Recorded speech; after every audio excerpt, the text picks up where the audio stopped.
Senhor presidente, senhoras e senhores vereadores, público aqui presente, hoje o que me traz nessa tribuna é simplesmente comentar sobre um assunto que foi já tema de debate nesta casa algumas vezes, sobre a questão daquela famosa cobrança que nós temos na região sul,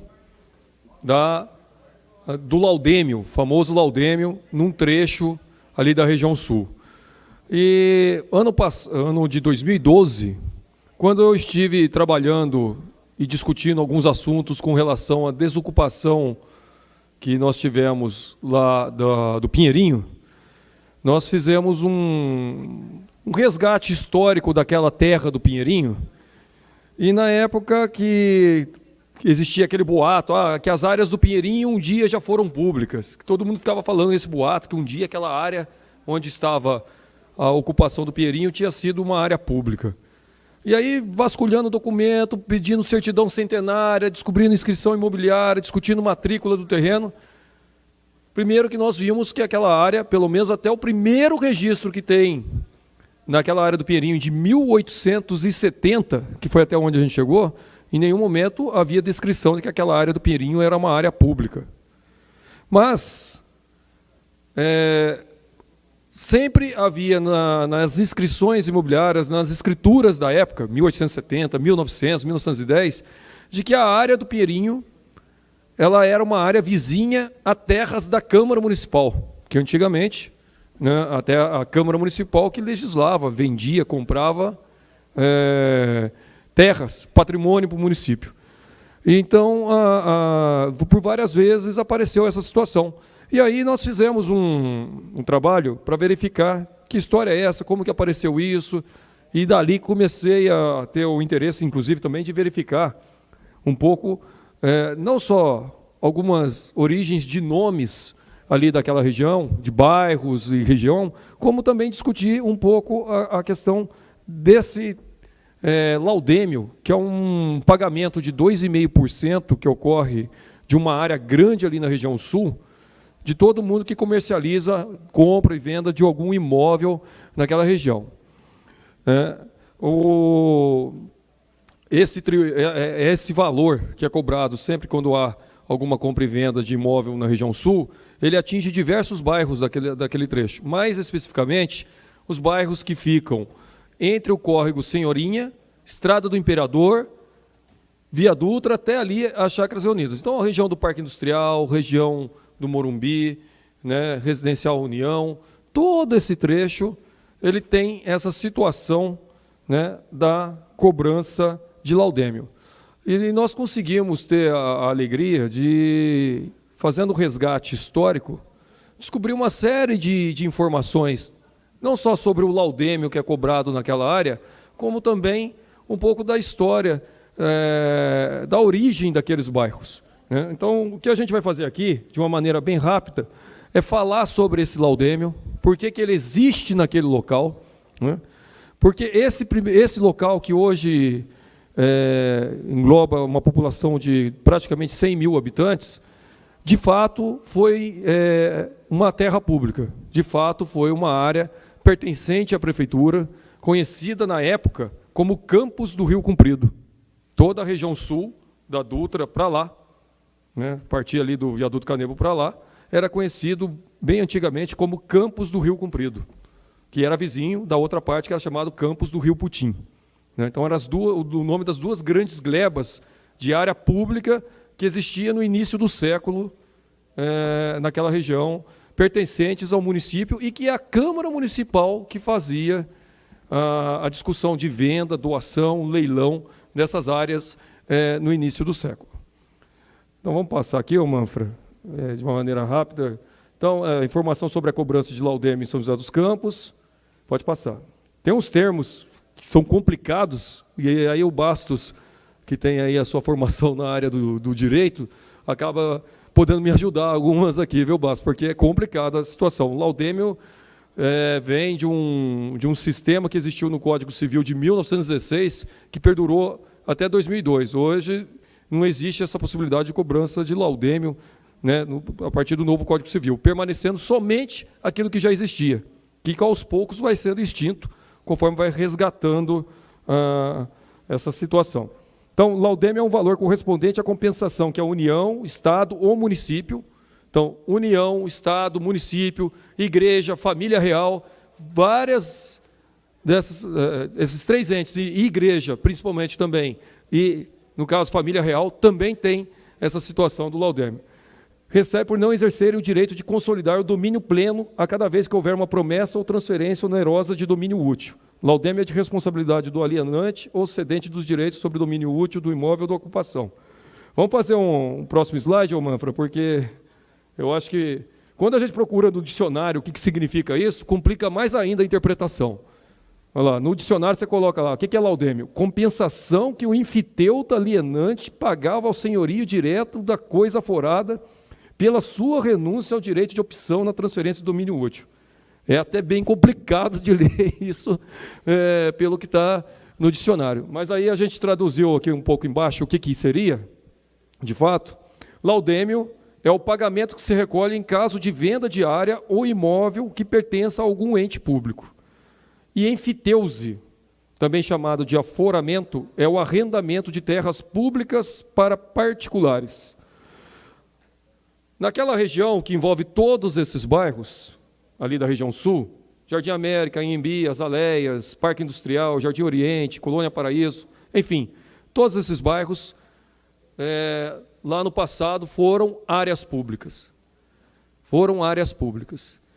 E, no início do século, a Câmara Municipal, ela, utilizando desse instrumento de enfiteuse, ela fez um arrendamento dessas terras, primeiramente, para uma companhia alemã, companhia Taníferas, exploradora de materiais taníferos, que chama, né, isso em 1907, né, uma companhia alemã que a prefeitura ela arrendou essa terra, praticamente toda a região sul, para essa empresa, em 1907, que eu acho que é o próximo slide aí que a gente fala disso. Ah, não, desculpa, aqui de acordo com o slide aqui, é só para mostrar que essa questão do laudêmio, ele acontece em vários lugares. Petrópolis, que é a história que existe até um movimento lá para derrubar a questão do 2,5%, que é sempre dado para a família do imperador. Aqui aparece a história da família do imperador. Em Petrópolis, sim, né, o laudêmio lá vai para a família do imperador. Somente lá, na cidade de Petrópolis, que as terras, até hoje, estão vinculadas à família do imperador. Lá, por exemplo, Botafogo do Rio de Janeiro é vinculado também, mas não a uma outra família, mas não necessariamente o poder público. Aí tem lugares que é com a Marinha, tem lugares que é com a igreja. Quando a gente pega, por exemplo, a cidade de Jaboticabal, toda a cidade de Jaboticabal paga laudêmio para a igreja, porque a igreja que era a antiga proprietária das terras do município inteiro de Jaboticabal.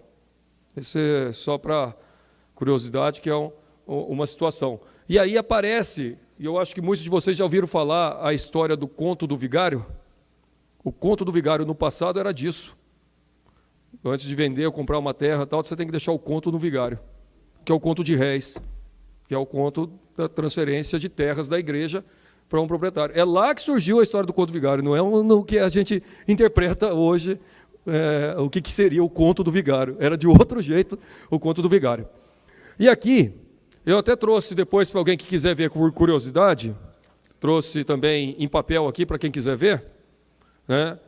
Eu fiz passo a passo, aqui não está todos os slides, mas passo a passo eu tenho aqui em mãos as atas da Câmara, desde 1907, onde coloca um pouco da sequência do que aconteceu com aquelas áreas da região sul.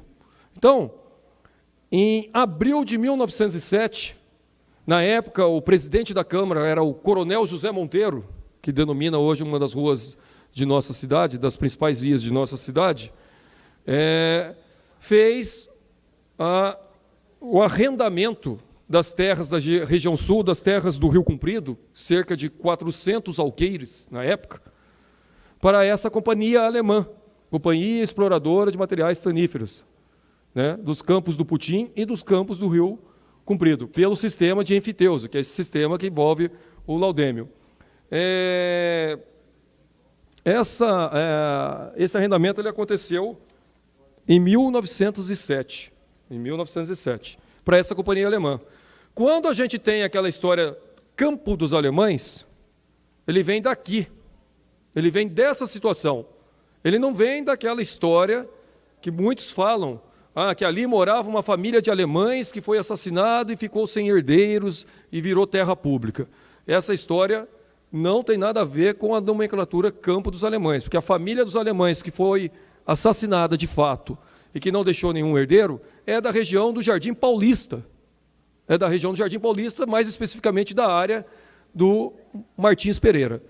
Campo dos Alemães, região sul, ele começa a aparecer essa história com esse nome em função dessa empresa alemã que, em 1907, arrendou terras públicas exatamente nesse trecho grande da região sul, então era conhecido como Campo dos Alemães. Pois bem, essa empresa, quando começou o trabalho lá, com uma série de compromissos assumidos junto com a prefeitura, ela realizou vários trabalhos lá, construiu as fábricas, começou a fazer o que estava sendo comprometido com a prefeitura, pagava os tributos da prefeitura, porém, com o advento da Primeira Guerra Mundial, essa empresa tinha sede na cidade de Colônia.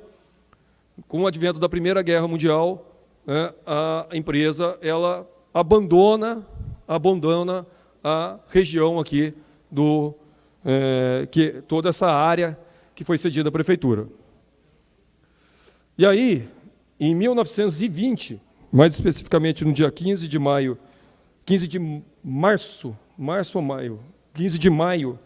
de 1920, devido ao abandono que estavam todas aquelas áreas, a prefeitura ela revoga a concessão que ela tinha dado por essa companhia alemã, depois de diversos debates, discussões na Câmara, inclusive esses debates eles aparecem nas atas da Câmara Municipal, e é muito interessante, porque o presidente da Câmara era o Nelson Dávila, o prefeito era o João Cursino, então todas essas pessoas e personagens hoje que dão nome a vias e prédios importantes de nossa cidade, eram os personagens na época que estavam debatendo a questão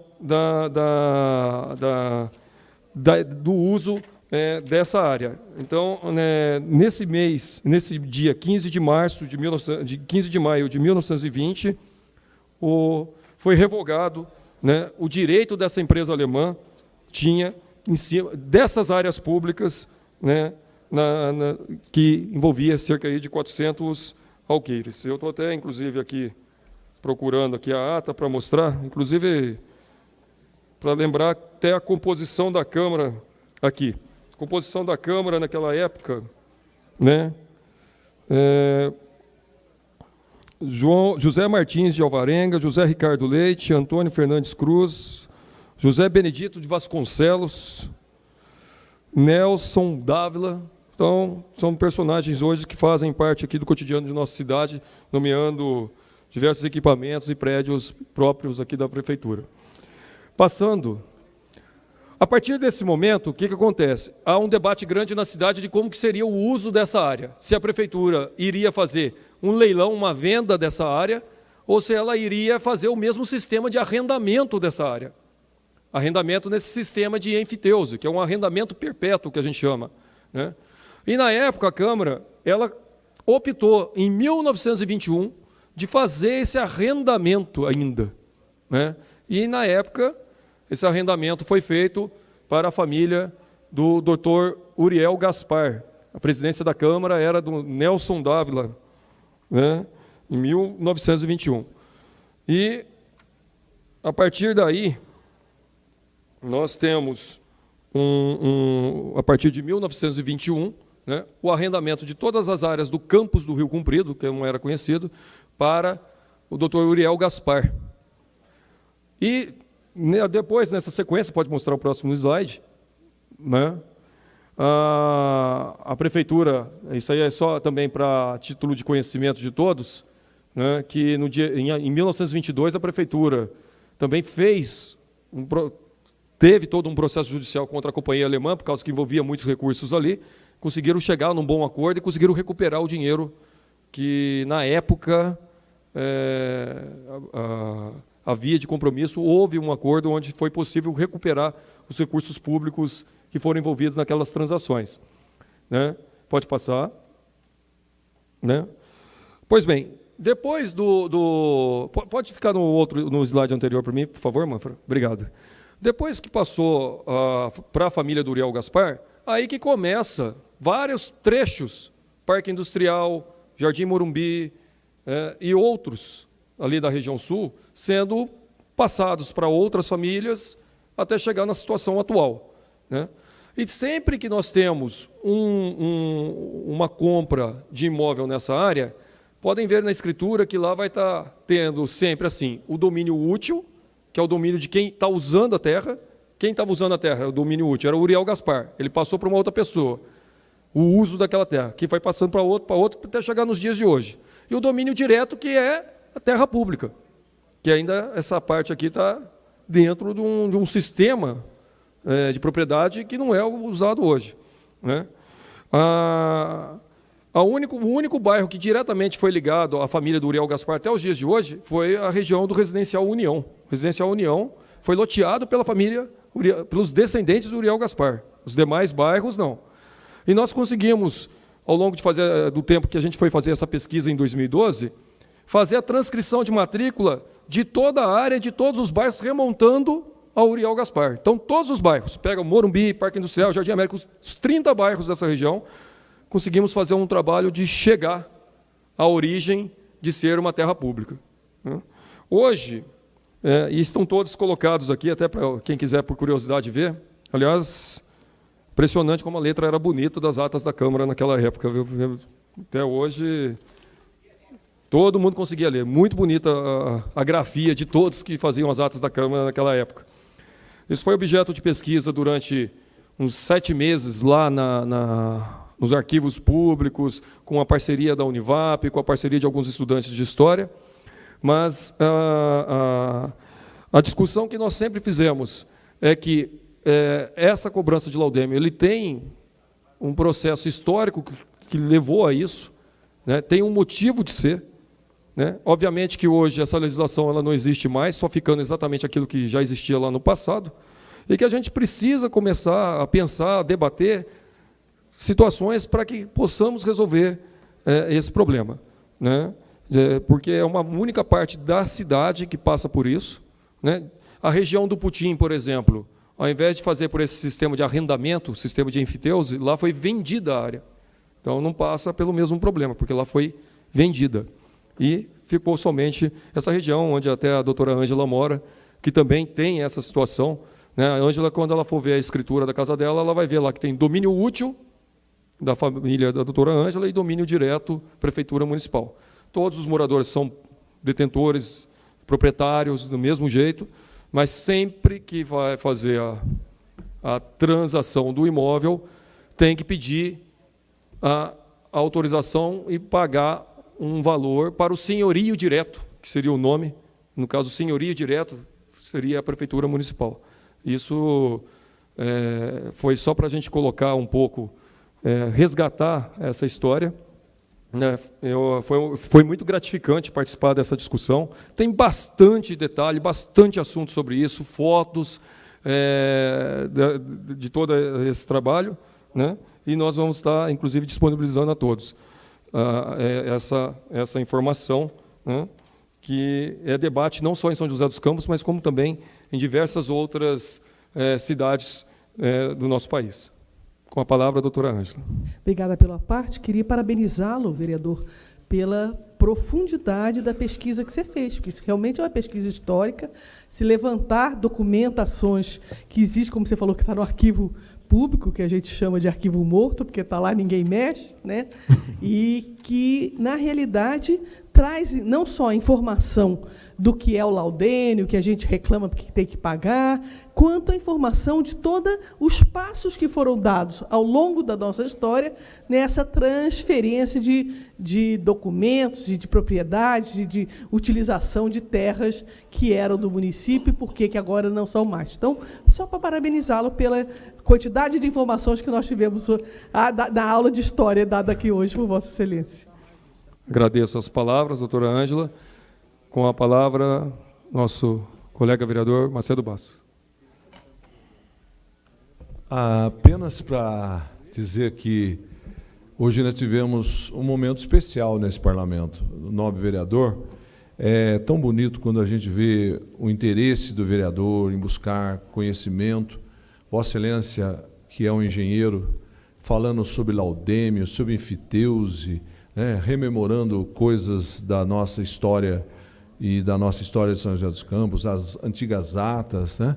Eu, quando fui presidente da Câmara, na velha Câmara, né, na Nelson Dávila, eu me lembro que nós tínhamos o professor Cabral, que fez um levantamento, um estudo sobre a história da nossa cidade, e ali nós tínhamos, naquele arcabouço ali da Câmara Municipal, todo o material necessário, né, para que a gente pudesse viajar um pouco no tempo, né?